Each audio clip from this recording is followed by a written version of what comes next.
Pangarap po kasi ng lolo ko na mapanood niya ako sa TV. Nung grade 2 po ako, namatay po siya. And then, yun po, nag-try po ako mag-volleyball ng grade 3. Pero hindi ko po talaga siya bet. Hanggang pinabalik po ako ng coach ko doon ng grade 4 summer, pa grade 5 po. Ayun po, tuloy-tuloy na siya. And then, super hard po ng training. Pinapatakbo ko po kami sa skywalk. Ganon, mga 12 ng lunch. Then, whole day po yung training namin. Pag gabi na po, dinadalan ako ng mama ko ng gatas. Everyday po yun. Kasi, pag may game po kami, hindi po sila nakakanood. Kasi may work. Pinapangarap ko po talagang manood sila ng game. Yes! Oh my God! Congratulations! Hindi, kaya nakikinig talaga yung lahat no? Talaga napaganda tayo. Oo. Alam mo, hindi ko alam kung ina-absorb ba natin yung sinasabi ni Barbie o binibilang natin yung verbs. Importante, nagsalita si Barbie. Oo. Nakakatawa sila. Talagang, ang haba. Oo. Naging madali ba sa inyong desisyon yung maglaro dito sa Manila? Siyempre, malalayo kayo sa family niyo. Hindi po. Kasi ako lang po mag-isang babae. Tas yung balak po talaga, sa Cebu lang po ako mag-aral. Tas biglang pumayag po yung parents ko. Nagtampo po ako nun. Kasi ilalayo Matapuhin pala. Oo. Kasi ilalayo po nila ako sa kanila. Ako lang mag-isang babae. Tas habang nung andun na po ako sa Manila, parang habang tumatagal po, nagustuhan ko na po dun. Ayoko na po umuwi. Pero yung mga unang time mo dito, umiyak ka or na-homesick ka? Mga 3 days lang po ako na homesick. Wow. Ang bilis mag-move on ni Barbie. Opo, talaga. kasi kinakausap po ako ni Ate Thea.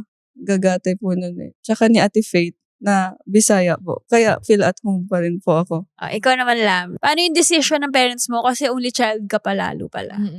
Ano po, sila po nag-decide agad. Ako po umiiyak. Ayoko po talaga umalis sa amin po. Tapos po parang araw-araw kong umiiyak na parang ayoko. Tapos nung simula po na nag-dorm na ako sa inyo, nakalimutan ko po sila bigla. Kasi po ang sumundo pa po sa akin, naalala ko sa Ate Sheena tsaka sa Ate Kamoy. Hindi ko po alam, ang bilis ko nga din po makamove on pagdating sa dorm. O baka po dahil pina-feel po sa akin ng mga ates na feel at home talaga pag doon sa inyo. Kumalat na yung team, yung grupo nyo sa iba't ibang UAAP. Tapos pag narinig ko yung Thea, actually, Enyo din yung nauunang naisip ko. Thea Gagate, si Faith. Kasi grabe ang solid ng team nyo nun. Grabe. Tsaka ang daming product ng NU High School na rising star. Yes. Kailan naman yung moment na nafe-feel nyo na confident kayo? Ikaw muna sa magot or example. Bakit naman ako? Ako confident. Sorry. Hindi, confident ako kapag baka sabihin mo. Hindi, alam, may ganito ba kayong feeling minsan? Pag nakatingin kayo sa salamin, parang, ay, ang ganda ko. Bakit? May ganun. Like, So, araw-araw siya. pag ganun ako sa sarili ko, confident ako. Pag tumitingin ako sa salamin, tapos sinabi kong maganda ako, yun, confident. Ikaw, ano? Pinaka-confident ako pag nagda-drive. Yan. Ikaw. Ganyan lang. Madali siya mag-drive. Busyo. Pero confident. Okay. Confident po ako kapag naglalaro. Lalo na po pag syempre, grabe yung preparation mo para lang makalaro ka sa gantong tournament. Tapos, ayun po, dun mo malalabas talaga yung confidence. Si Barbie naman. Pag naka-airpods po, tapos may music. Tapos may puno. Grabe, parang ano na pala to, guys. Kabahan na kayo pag nag-airpods na sila. Yes. Kaya alam natin. Pag nakasalubong yung si Barbie naka-airpods, walang babangga sa kanya. Ganon. Sinika nga, ganun, pag nakatulog daw siya 9 hours. Celis. 9 hours daw, walang makakabangga. So si Barbie pala pag AirPods. Okay. Eto naman, kung yayayain nyo kami para ipakilala ang self nyo, saan nyo kami dadalhin? Sa Cebu po. Yes.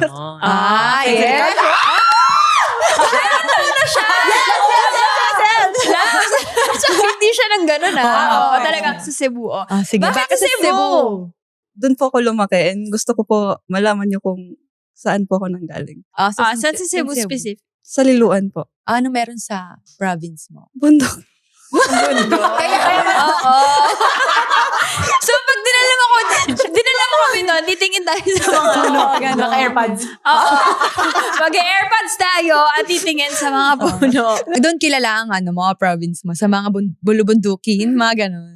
O, kunyari, nasa Cebu na tayo. O, yan. Ano gagawin natin sa Cebu? Oo. Ano, Simulan ikwento mo mo sa yan. pagdating natin ng Oo, airport. pagbaba natin ng airport, welcome! Welcome to Cebu! Bigyan ka, guys. Okay, nasa Cebu na tayo. Tapos, Babiyahin na tayo pa. Hindi po kasi ako expressive masyado sa Tagalog. So, more on Bisaya po Sige, talaga. okay. Mag-Bisaya go, tayo. Bisaya. Okay. Ready. Lagyan natin Baka ng iba yung energy niya kapag Bisaya. sige. Ready, go. Ate na, ano ta diri? andito na. Opo. Okay, Ah, dito na okay. tayo. Naabot na ta sa amo. Nakarating na kayo. Opo. Okay. Ang galing. Okay. Ito pa yung mga aso ko. Yes. So, dog lover ka? Opo. Okay. May 16 po ako na aso sa Cebu. Wow. Wait, ba't Sa di ko alam Cebu, yan? wow, parehas kayo. Kinabog niya ako. Oo, 11 11 lang akin ating eh. mali. Parang 16. Lumago na lang sila. Lumago na lang. Hindi, kasi yung sa kanya kasi, lumago lang din yung akin. Oo, Lumago nag-mate, lang. tas lumaki-laki. Or talagang bumili ka ng 16 Lumago separately. din po. Lumago na lang lumago. din. At least nalaman na natin na dog lover si Yeah, Barbie. yeah. May nalaman tayong bagong trivia. Yeah. Kung walang volleyball, anong ginagawa mo? Nagwo-walking or jogging po sa, like, pataas po Uphill? na ano. Pabundok Bundok talaga. Oo nga. Baka maging Oo. rock climbing na atang next ito ni sis. Oo. So kahit grade 1 ka pa lang, tumatakbo ka na. Nung grade 1 naman po. Like hindi ka pa naglalaro nito? Hindi pa po. Nasa Mandawi po ako nakatira. Nasa bahay lang ako. Aso po pa rin kaharap ko. Ganun. Hindi na puno. Aso or puno. Kuya ko lang po kasama ko or kapatid. Pinsan po na babae. So, 2 babae lang po kami. Mostly mga lalaki po talaga kasama namin. Pero dito sa Manila, may dog ka ba? Meron po. Meron. Ilisa lang. Or 16 din. As a single mom. Isa lang po. Isa lang. Okay. Okay. Si Lams naman, Oo. saan mo naman kami Dadalhin. dadalhin? Gimaras ate. Mm. Bibigyan ko kayo ng maraming mangga. Pero bibili po kayo, hindi ko pibibigyan. Oo Di, joke nga, lang, joke sikat nga pala ang Yeah, ayun Gimaras yung isip ko. Mango. Gimaras, Oo. yes. Ayun po, dadalhin ko po kayo sa place na kung saan po hinihila ko yung mga kalabaw. O di ba? May banding po tayo doon. Kasi po, sa gilid po nun, kasi po puro halaman lahat. Yung sa side po nun is mga baka, kalabaw, ganyan. Sa kabila po, may volleyball court. Tapos po, since only child po ako, kaming 3 lang po ni mama at papa naglalaro ng volleyball. Kalaban po namin si papa. So, dun po tayo maglalaro. Di ba po? Wow. Volleyball pa rin, no? Cute. Oo. Oo. Sige, ibang ano pa ba? Pero in first ang na-realize ko, papagurin nila tayo, no? Yung isa tatakbo sa pataas. Oo nga Eh, si Lams naman maghihila tayo ng mga baka. Mahirap pala sila kasama.